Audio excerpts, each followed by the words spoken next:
everyone, welcome back to my channel. So, a lot of you will be going into architecture school this September. It's really exciting and it got me reminiscing my days back at architecture school, like the thrill, the stress and everything. And I've gathered a list of 10 things that I wish I could have done or not have done back in the days. And today I'll be sharing it with you and I hope you find it useful. Number one on the list is to get suitable stationery. So before you start school, this university usually sends you a list of stuff you need to get, like a lot of different kind of stationery, like really fancy ones that sometimes I haven't heard of as well. And you'll realize when you're in architecture school that you won't use half of the list of stationeries that they've mentioned. So I would suggest you just get the basics, like a sketchbook, like a cutter, or a scalpel for model making, and then like a cutter mat, the scale ruler, fine liners, and then I think basically all the other basics like a basic ruler, razors, and pencils. And other than that, I think you can wait when you're actually in architecture school and wait for the tutor's instructions or the lecturer's instructions on what to buy. And most of the times all the stationery that you need is actually available on campus as well, so you don't need to waste a lot of money to buy things that you don't need, and you can buy it then. Number two on the list is the same thing as the stationery, but is textbooks. So don't splurge on textbooks. So before you start university, apart from the stationery list that they'll send you, they'll also send you a list of books that you'll be using for that academic year. And sometimes the books will not be even used at all. So for me, I would just steady myself and kind of go to the lectures first, because they usually wouldn't start teaching in the first or second lectures. It's usually induction, and then you can actually look at the syllabus whether they're actually going to use the book, and then you can decide whether you want to get it or not. Most of the times these books are available in the library and there are multiple copies, so a lot of different students can borrow them. But also you can go on secondhand book websites and you can get them for way cheaper, because these textbooks are really expensive sometimes. Number three on the list is to socialize and make friends. And I know it sounds really daunting because you're new to university, you're living with new people, you just left home. But trust me, everyone's the same as you and they'll be wanting to make friends as well. And it's really good to know the people that you will be fighting along with in this course for the next 3 years. And it'll be really good to know in the early stages about each other's work ethic, each other's interests in architecture, whether you get along. So when there are some work projects to come along, you can actually choose to work with your friends, which will make it more fun and ensure that you will split the workload evenly and it will be a more enjoyable experience.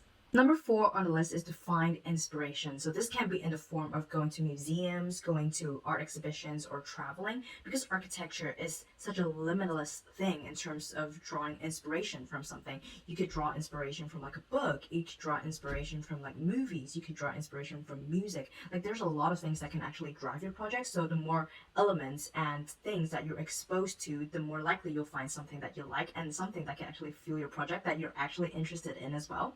So it would be a good way to develop your design senses as an artist and also as an architect.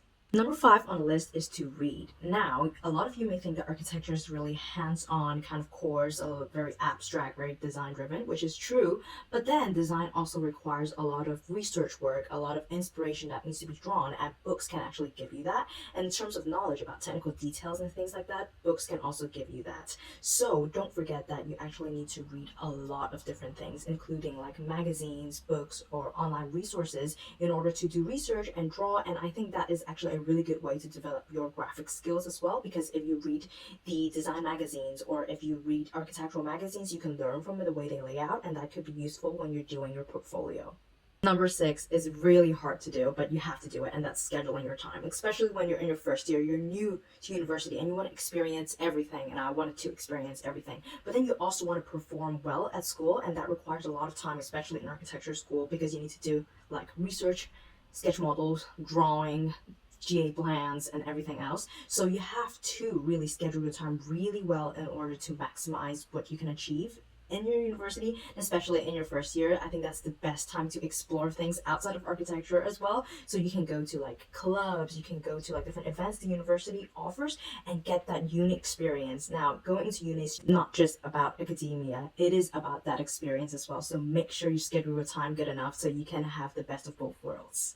Number seven is to sketch. Now, I really regret not doing this more in my uni days, because when I first entered uni and was first exposed to architecture, I lacked a lot of technical skills and digital skills like InDesign, Adobe, and other different software. And I spent a lot of time during my first year learning all these, which is good because I've gained a lot of new skills, but I've kind of neglected the sketching part of like skill of mine. And I always feel like architecture is a very freehand, abstract, flowing design thing, and you will have less time to do all these kind of more artistic things when you're in your second year and third year, because it's really software dominated. I mean, you can still do hand-drawn stuff, but I wish I would have done it more. So if you can have the opportunity to sketch and draw things, I would definitely do it. Number 8 will definitely benefit me, but it might not work the same for you, and it's to find a workspace that you're comfortable with outside of your house. So I think this is really important for me because I did my course during COVID, and most of the times I was just in the dorm in my room, and I really struggled with finding the boundary between rest and work because all these spaces are kind of like muddled together. Like I was working in my room and I was resting in my room, so I would really benefit from leaving my room, like my space of rest, and going outside into a place where I can focus on working and not get distracted by rest. And it could be like a coffee shop, it could be like the library, it could be like a study common, anything that works for you. And I would suggest you to establish like a form of discipline to go there every day and just work. And after a certain period of time, you go home and take a rest and not think about work. It's good to develop this mindset so you don't overwork yourself, but you don't procrastinate your time away. Number 9 on the list is to embrace criticism, because when you're in architecture school, there are always reviews, there's always critiques, and that is a really, really normal thing for tutors to kind of criticize your design or pick things that are bad about your design but not saying anything about the good ones.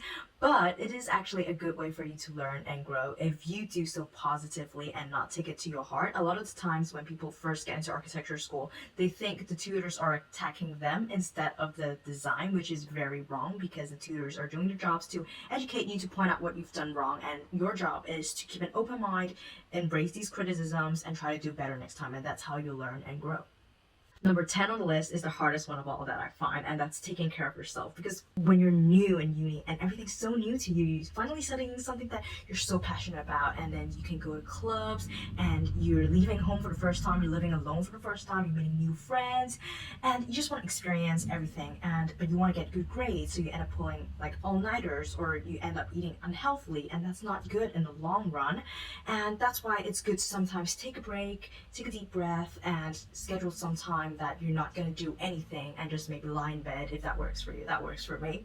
Or maybe read a book or do some baking, and I think that actually helps you relax from all the overwhelming stimuli that has like newly come into your life. And in terms of like physically being healthy, you can go exercise twice a week, or even do it with your friends and maybe more fun, and also try and eat cooked meals a bit more than eating fast food, and that would also benefit your health as well.